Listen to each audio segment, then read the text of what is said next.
guys, nandito tayo ngayon sa Florida Bus Terminal. Try natin sumakay ng sleeper. So ibig sabihin ng sleeper guys, yung nakahiga ka na sasakay. So ito yung sleeper guys. Sleeper 10:15. Ay, tingnan natin guys yung sa loob. So ganito guys ang sleeper ha. Imbes na upuan, eh higahan.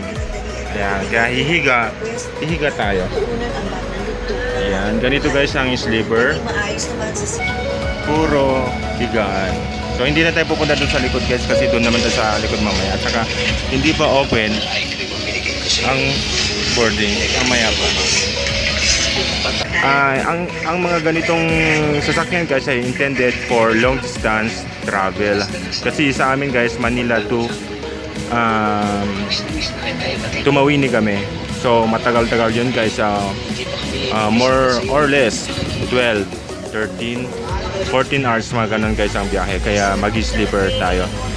Saka para hindi masyadong pagod sa pagta-travel, dahil pagka ganito guys ang sasakyan natin, less ang stress sa biyahe. Saka makakatulog ka ng medyo maayos-ayos. So guys, hintayin lang natin yung call up nila para magsakay na. So mamaya-maya guys, masyado maaga pa. A few moments later.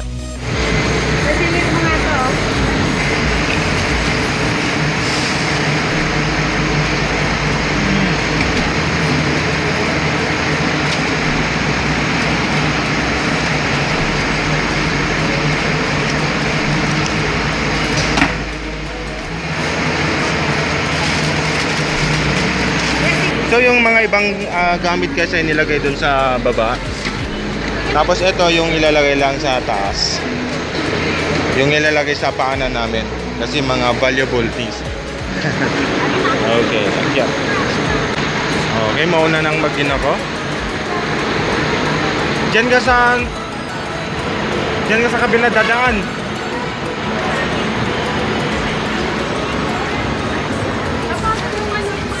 One four, 1.5 D.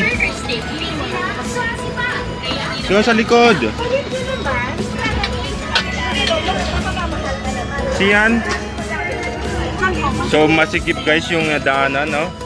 Asan yung badi at daddy? Up lang naman. D down. Ay, down. Ano ba yung kayo? 1415.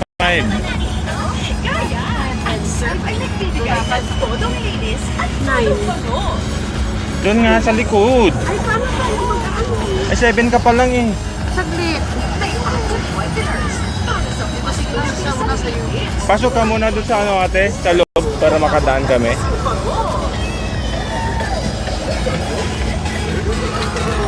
Sa D14, D15. Yung 15. Doon sa kabila. Okay, dyan. Okay, ilagay mo muna lahat ng mga gamit yan para magkasya. Okay. 1.5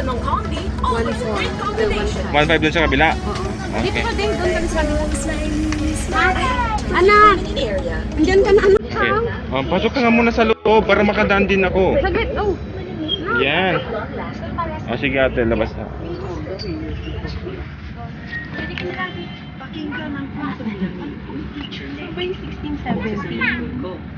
Dito. Sige, baba. Yung number. Driver's seat. Eh, technically, sa kabila mo na ako. Ay, siya kung pa yun. 16, 17, dalawa. Ito ako. So, ito guys yung D15. Yan, D15. So, yung isang upuan nito parang bed, intended for one person only. Pero kung may mga gamit ka naman na ganito, ay pwede naman ilagay sa pakanan mo guys. Yan. So, maganda ito guys para sa mga malayuhan na biyahe. Mga mahaba guys. 12 hours, ayan, 11, 12, 13, 14, mga ganun na oras ang biyahe guys. So dito guys, equipped ng CR. Meron din siyang CR dito sa loob. Ayan. Pagka may CR guys ang bus, ibig sabihin malayuhan na din ang yung mga malapitan, wala. Yung mga layuhan, meron silang ganito.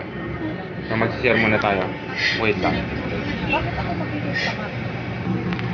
O yan guys, may pakiusap ang management. Ihilang daw, bawal magbawas. Yan. So ganito guys ang itsura ng sleeper. Yan mo na. O yan.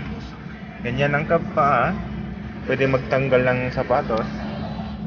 Tapos ganito.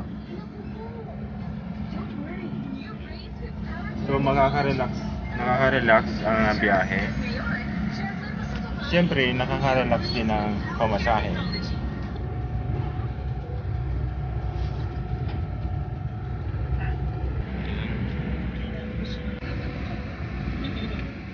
Tomorrow.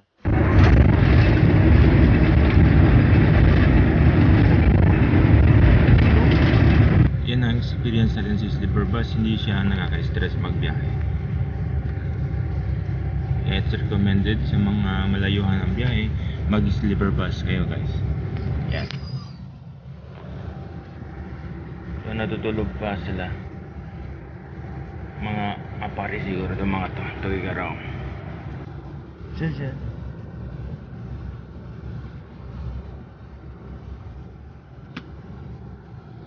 Okay guys, if you like the video, don't forget to like and subscribe at maraming salamat sa panonood.